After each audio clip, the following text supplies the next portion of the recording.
शांति। 11/4/26 की मुरली है। आज की मुरली ये दादियों की डायरी में जो दादियाँ पॉइंट्स लिखते थे, वो पॉइंट्स बाबा जो महावाक्य चलाते थे उनके लिखे हुए हैं दादियों के।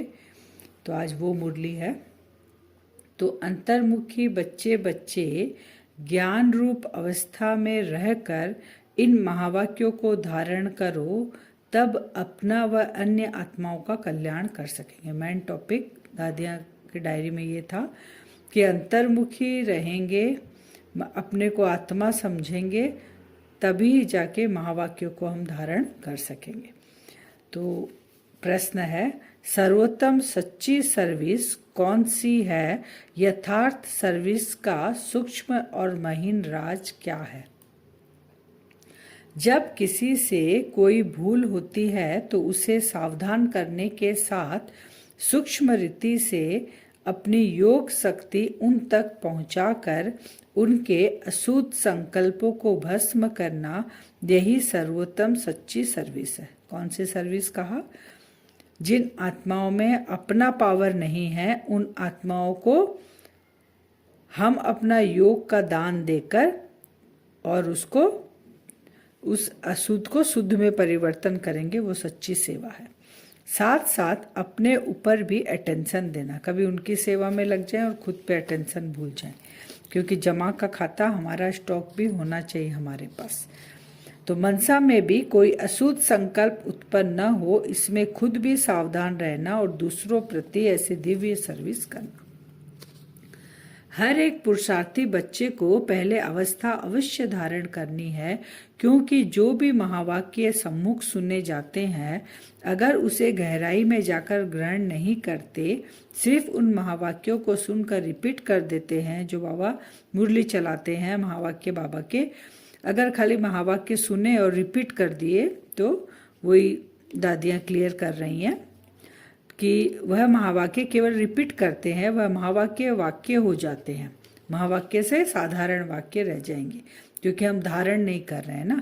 तो उन महावाक्यों पर माया का परछाया पड़ जाता है। अब साधारण होने से क्या होगा? माया वार करेगी। अब खुद सहित, अब आप माने दादियाँ कह रहे हैं कि खुद तो औरों का कल्याण होने के बदले क्या हो जाएगा? अकल्याण हो जाएगा। तो इसलिए बच्चों एकदम अंतर्मुखी बन जाओ। तो क्या करना है हमें? महावाक्य जो है वो धारण करने हैं बाबा के। फिर है आपका यह मन। अब मन के लिए बता रहे हैं कि आपका मन है मंदिर। तो आपका यह मन मंदिर सदृश्य है। जैसे मंदिर में सदैव खुशबू आती है, ऐसे मन मंदिर जब पवित्र बनता है तो संकल्प भी पवित्र इमर्ज होते हैं। जैसे मंदिर में सिर्फ पवित्र देवी देवताओं के ही चित्र रखे जाते हैं, न कि दैत्यों के, ऐसे तुम बच्चे अपने मन में दिल रूपी मंदिर को सर्व ईश्वरीय गुणों की मूर्तियों से सजा दो। तो वे गुण कौन कौन से हैं? अंदर में मन में क्या क्या होना चाहिए जिससे हमारी मूर्ति सज जाए? निर्मोही, निर्लोभ, निर्भय, धैर्यव्रत, निरहंकार इत्यादि, ये सब गुण होने चाहिए। तो मन को मंदिर बनाना है, उसमें तभी मूर्ति स्थापित होगी और वो मूर्ति में ये गुण होने चाहिए। फिर है, यह सब तुम्हारे ही दिव्य लक्षण है। तो उजियारा बने तो प्यारे बैकुंठ देश में चल सके। अगर उजियारा बने, हमारे अंदर उज्ज्वलता आए, हम आत्मा है ये पक्का हो जाए, तो बाद में हम कहाँ जाएंगे? बैकुंठ में। तीव्र पुरुषार्थी थोड़ा भी इशारा मिलने से शीघ्र महसूस करके परिवर्तन कर लेता है और आगे के लिए अच्छी रीति अटेंशन रख चलता है। यह विशाल बुद्धि बच्चों का कर्तव्य। क्या अटेंशन रहेगा? जो बाबा ने कहा वो तुरंत करेगा और आगे भी अटेंशन रखेगा। फिर हे मेरे प्राणों, परमात्मा द्वारा रचे हुए इस अविनाशी ज्ञान यज्ञ प्रति दादियाँ कितना प्यार से हम बच्चों को समझा रही है कि इस यज्ञ के प्रति जो तुमने तन मन धन को संपूर्ण रीति से स्वाहा करने का राज बहुत महीन है। ये जो हम सूक्ष्म रूप से स्वाहा करते हैं उसका राज बहुत महीन है। जब सब कुछ यज्ञ अथवा परमात्मा के प्रति, तो फिर अपने प्रति कुछ नहीं हो सकता। हमने जब समर्पण ही कर दिया तो अपने लिए कुछ नहीं बचा। तो अब परमात्मा तो है ही शुद्ध शांत स्वरूप, तो इस कारण अशुद्ध संकल्प स्वतः शांत हो जाते हैं। अगर बाबा को मैंने दे दिया तो मेरे मन भी बाबा का हो गया, तो मन बाबा का हो गया तो उसमें अशुद्ध संकल्प आ ही नहीं सकते। तो अगर मन माया को दे दिया तो अनेक विकल्प उत्पन्न कर मन रूपी घोड़े पर सवारी करती है, अभी भी विकल्प आते रहेंगे। तो ये हमारी चेकिंग हुई कि बाबा को हमने तन मन सब दिया क्या। समझना चाहिए मन पूर्ण रीति से स्वाहा नहीं हुआ। अगर विकल्प आ रहे हैं तो हमने बाबा को पूरा स्वाहा नहीं किया अपने मन का, अर्थात ईश्वरीय मन नहीं बना है हमारा अभी तक, हमें ये चेक करना है। फिर है स्वयं गोपी वल्लभ, तुम अपने प्रिय गोप गोपियों को समझा रहे हैं कि तुम हर एक का वास्तविक सच्चा प्रेम कौन सा है। गोपी वल्लभ यानी शिव बाबा अपने गोप गोपियों को समझा रहे हैं कि सच्चा प्रेम क्या है। हे प्राणों, तुम्हें एक दो की प्रेम भरी सावधानी को स्वीकार करना, क्योंकि जितना प्रिय फूल उतना ही श्रेष्ठ परवरिश। यानी फूल को वैल्यूबल बनाने अर्थ माली को कांटों से निकालना ही पड़ता है, वैसे तुम्हें भी जब कोई सावधानी देता है तो समझना चाहिए जैसे कि उसने मेरी परवरिश की है। अगर हमें कोई भी यज्ञ में सावधानी दे, हमारी कमी कमजोरी को बताए, तो इसका मतलब वो हमारी परवरिश कर रहा है। अगर अच्छा माली होता है तो फूल के साथ, अच्छे फूल के साथ अगर कांटा हो तो पहले वो कांटा निकालता है। तो वैसे ही हमारी कमी अगर निकल जाएगी तो हम बहुत प्रत्यक्ष हो जाएंगे। तो वही दादियाँ बता रही है कि अगर कोई आपकी कमी निकाल रहा है तो वो आपकी परवरिश कर रहा है, वो आपके लिए भला चाह रहा है। तो अर्थात मेरी सर्विस की, उस सर्विस अथवा परवरिश को रिगार्ड देना है, क्योंकि मेरे अंदर से कांटा निकाल रहा है, वो अवगुणों को देखकर छांट के मुझे बता रहा है तेरे में ये कमी है। तो तुम हर एक चैतन्य फूलों को हर दम हर्षित मुखी रहना है। हमें क्या रहना है? कांटा निकल गया तो अब हर्षित मुख रहना है, क्योंकि निश्चय बुद्धि होने के कारण तुम्हारी नस नस में संपूर्ण ईश्वरीय ताकत समाई हुई है। हमारे अंदर क्या है? नस नस में ईश्वर की ताकत समाई हुई है। तो हमारा चेहरा हर समय हर्षित और खुशी से डांस करते रहेंगे। तो आकर्षण शक्ति अपना दिव्य चमत्कार अवश्य निकालती है। ये जो परमात्मा की शक्ति है ये अपना दिव्य चमत्कार जरूर दिखाती है। जैसे जो छोटे बच्चे होते हैं, निर्दोष बच्चे, शुद्ध पवित्र होने के कारण सदैव हंसते रहते हैं, उनको इनोसेंट रहते हैं, उनको कुछ पता ही नहीं, वो हर समय हंसते रहते हैं क्योंकि उनका भाव पवित्रता है और अपने रमणीक चरित्र से सबको बहुत खींचते हैं। छोटे बच्चे का बाबा कह रहे, कोई क्रोध विकार के वश हो मेरे सामने आता है तो उनके समान ज्ञान रूप ही बचपन की मीठी रीति से मुस्कुराते रहो तो वह खुद शांत चित हो जाएगा। तो दादियां भी क्या बोल रही है, आपको भी क्या करना है? बाबा के आप बच्चे हो, बाबा ने जो आपको शक्ति दी है तो आपको हमेशा मुस्कुराते रहना चाहिए। अब बाबा के बच्चों जैसे वो छोटे बच्चे हैं तो कोई क्रोध में आए, उनको एक शांति की मुस्कुराहट दिखाएंगे तो वो शांत हो जाएंगे। यही उन पर जीत पाकर, तो हमने उन पर जीत पाया, क्यों? वो आत्मा किसी के वश माने परवश होकर आई थी। अब बाबा को देखकर, बाबा के बच्चों को देखकर अगर वो खुश हो गई, शांत हो गई, तो बाबा कहते हैं कि आप मालिक हो गए, बालक सो मालिक। बाबा के बन गए बालक, बाबा से सारी शक्तियां लेकर उन शक्तियों का मालिक बनकर हमने उन सामने वाले आत्माओं को दिया तो वो भी शांत हो गई।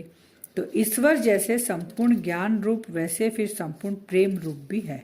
ईश्वर में दोनों ही क्वालिटीज है, समाई हुई है, परंतु फर्स्ट ज्ञान, सेकंड प्रेम, दो क्वालिटी दादियाँ बोल रहे हैं ईश्वर में है। कौन सी? ज्ञान और प्रेम। लेकिन दोनों में से कौन सी फर्स्ट होनी चाहिए? प्रेम नहीं, दादियाँ बोलती है ज्ञान होना चाहिए। ज्ञान रूप बनने बिगड़ सिर्फ प्रेम रूप बन जाता है तो वह प्रेम अशुद्ध खाते में चला जाता है। फिर एग्जाम्पल है, जैसे अगर कोई ज्ञान रूप बनने के बिगड़ ध्यान में जाते हैं तो कई बार माया में फंस जाते हैं, क्योंकि नॉलेज नहीं है। प्रेम से वशीभूत होकर अगर ध्यान में चले गए, वो माया फंसा रही अपने प्रेम में, लेकिन समझ नहीं पाते क्योंकि ज्ञान नहीं है, तो माया में फंस जाते हैं। यह ध्यान भी एक सूत की जंजीर है। ध्यान में भी जाना क्या है? जंजीर में फंसना है। ज्ञान बिगड़ सिर्फ प्रेम इस पुरुषार्थी जीवन में विघ्न डालता है। बिना ज्ञान के प्रेम में मोह माया में फंसते जाएंगे और समझ में भी नहीं आएगा, वो भी एक जंजीर है। साक्षीपन की अवस्था अति मीठी, रमणीक और सुंदर है। इस अवस्था पर ही आगे की जीवन का सारा मदार है। कौन सी अवस्था पर? साक्षीपन की। जैसे कोई के पास कोई शारीरिक भोगना आती है, उस समय अगर वह साक्षी सुखमय माने साक्षी होकर देखेगा, कोई भी अगर तकलीफ आई शरीर की तो साक्षी हो गया और सुख रूप अवस्था में उपस्थित हो उसे भोगता है, तो पास्ट कर्मों को भोग चुकतू भी करता है और साथ साथ फ्यूचर के लिए सुख का हिसाब भी बनाता है। उसने दो किया, साक्षी होकर देखा और जो दुख कर्म भोग है उसमें सुख का अनुभव किया, तो पुराना भी चुकतू किया और भविष्य का भी जमा किया। तो ऐसे दोनों कार्य को सिद्ध करने वाला तीव्र पुरुषार्थी ही अतीन्द्रिय सुख व आनंद के अनुभव में रहता है। फिर इस वैरायटी विराट ड्रामा की हर एक बात में तुम बच्चों को संपूर्ण निश्चय होना चाहिए, क्योंकि यह बना बनाया ड्रामा है। अब दादिया ड्रामा का क्लियर करें। बिल्कुल वफादार है ये ड्रामा, दादियाँ बोलती है। यह ड्रामा हर एक जीव प्राणी से उनका पार्ट पूर्ण रीति से बजवाता है। ये जो ड्रामा है, हर प्राणी जो पार्ट बजा रही है पूर्ण रीति से बजवाता है। जैसा उसको बजाना वैसा ही वो बजाता है। भल कोई रॉन्ग है तो वह रॉन्ग पार्ट भी पूर्ण रीति से बजाता है। यह भी ड्रामा की नूद है। जब रॉन्ग और राइट दोनों ही प्लान में नूधे हुए हैं तो फिर कोई बात में संशय उठाना यह ज्ञान नहीं है। हमें ज्ञान मिल गया, हर एक आत्मा का पार्ट एक्यूरेट वो बजा रही है, चाहे वो नेगेटिव बजाओ चाहे पॉजिटिव बजाओ, वो एक्यूरेट बजा रही है। तो हमें अगर ज्ञान है तो हमें संशय नहीं होना चाहिए, क्योंकि हर एक एक्टर अपना अपना पार्ट बजा रहा है। जैसे हम बाइस्कोप देखते हैं तो भिन्न भिन्न तरह के बाइस्कोप दिखाते हैं, किसी का क्या रोल है, किसी का क्या रोल है, तो उसमें थोड़ी हम आ जाते हैं, साक्षी होकर देखते हैं उस बाइस्कोप को और उसमें क्वेश्चन भी नहीं उठाते हैं इसने ऐसा क्यों किया, इसको ये पार्ट क्यों मिला। तो वैसे ही हमारा ये हद का ड्रामा भी दादियाँ कहती है फिक्स्ड है ये, तो इसमें भी हमें संशय नहीं लाना चाहिए।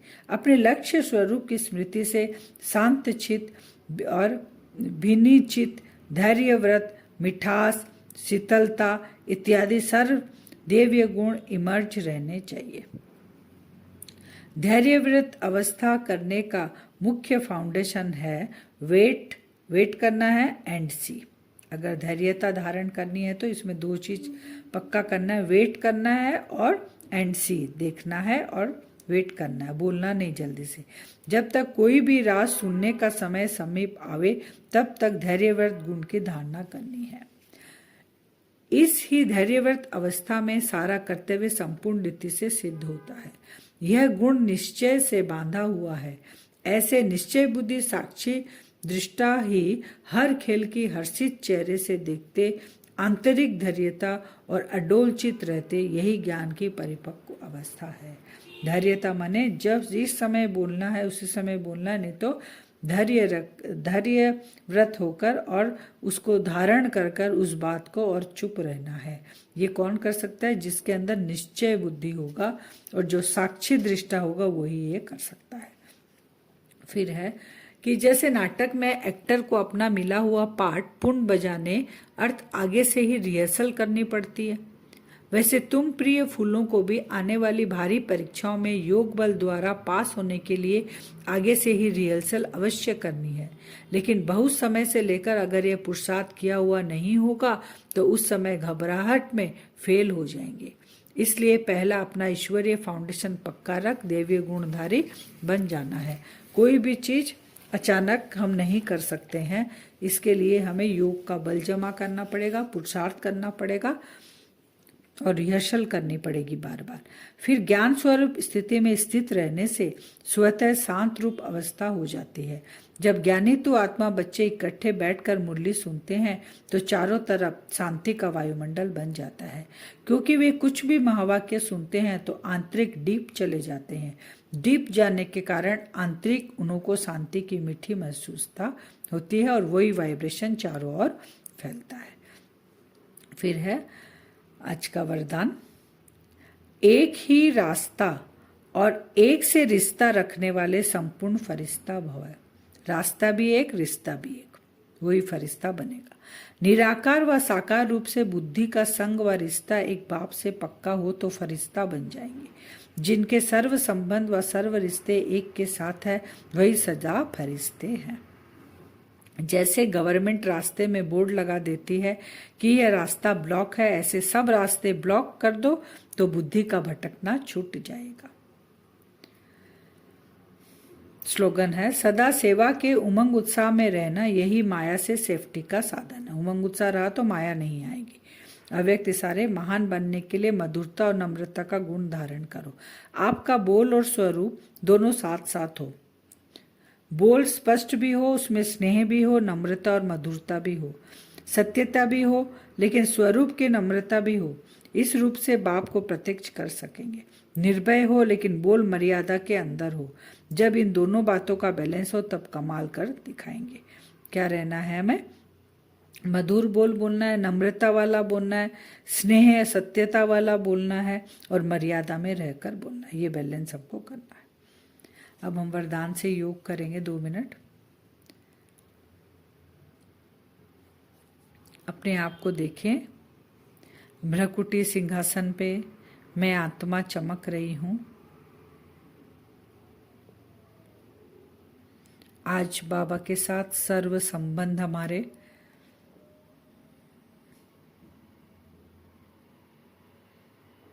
देखें। शिव बाबा की लाइट मुझ आत्मा के ऊपर पड़ रही है।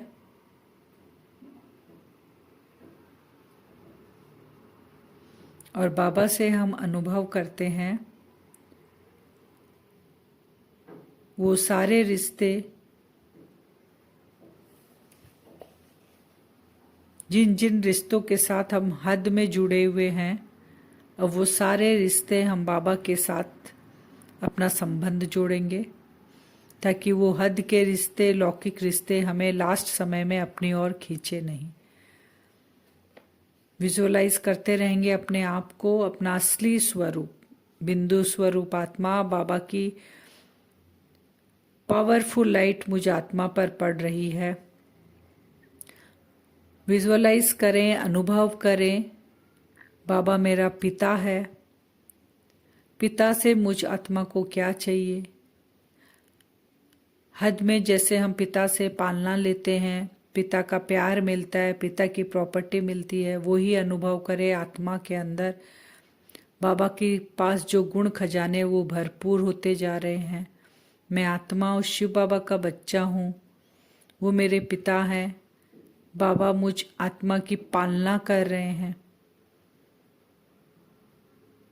पालना यानी जो आत्मा में पतित बन गई थी उसको बाबा पावन बना रहे हैं। यह है पिता का संबंध, माता का संबंध। माता बच्चे को जैसे प्यार करती है, गोद में बिठाती है, लाड प्यार करती है, वही अनुभव करें। बाबा की लाइट मेरे ऊपर पड़ रही है, लेकिन अनुभव करना है कि बाबा मेरी माँ है। हम बाबा की गोद में बैठे हैं, उस शांति और सुकून का अनुभव करेंगे। टीचर बनके बाबा मुझे पढ़ा रहे हैं, ज्ञान रत्नों से भरपूर कर रहे हैं। ये अनुभव करते रहेंगे। उस किरणों के नीचे बैठकर बाबा की सारे संबंध को अनुभव करना है। बाबा मेरा सखा है, जैसे सखा के साथ हम सारी बातें कर सकते हैं। बाबा को मन में कुछ भी बोझ है, सारी बातें कह दे और उस छत्र छाया के नीचे बैठे रहें। बाबा मेरा साजन है। साजन क्या करता है? सजनी के लिए उसका श्रृंगार करता है, उसको हमेशा अपने साथ रखता है।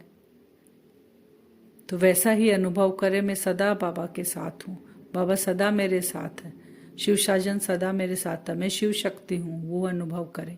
बच्चा करे, बाबा मेरा बच्चा है। बच्चे के लिए क्या होता है कि हम अपना सब कुछ बलिहार जाते हैं। तो वो फीलिंग लाएं, अपने अंदर अनुभव करें कि बाबा मेरा बच्चा है तो मेरा सब कुछ बाबा का है और बाबा की जिम्मेवारी है कि मैं माँ हूं तो मेरी रक्षा बाबा करेगा, बाबा मेरी देखभाल करेगा। तो ये जो रिश्ते हैं और जो भी है वो आप बाबा के साथ वो रिश्ते का अनुभव करेंगे तो जो लौकिक रिश्ते हैं वो धीरे धीरे बाबा ने वरदान में कहा वो ब्लॉक कर दें हम, क्योंकि वो अगर ब्लॉक नहीं करेंगे उसी रिश्ते में हम बहते रहेंगे तो रोज दिन में कभी खुश रहेंगे कभी डिस्टर्ब होंगे। तो मैं आत्मा आज सारे अनुभव अपने पिता के साथ, माता, दोस्त, बच्चा, साजन का अनुभव किया। ऐसे ही सारा दिन हम कल अनुभव करेंगे, हर एक एक घंटे बाद एक एक संबंध को लेकर कल अनुभव करेंगे। ओम शांति।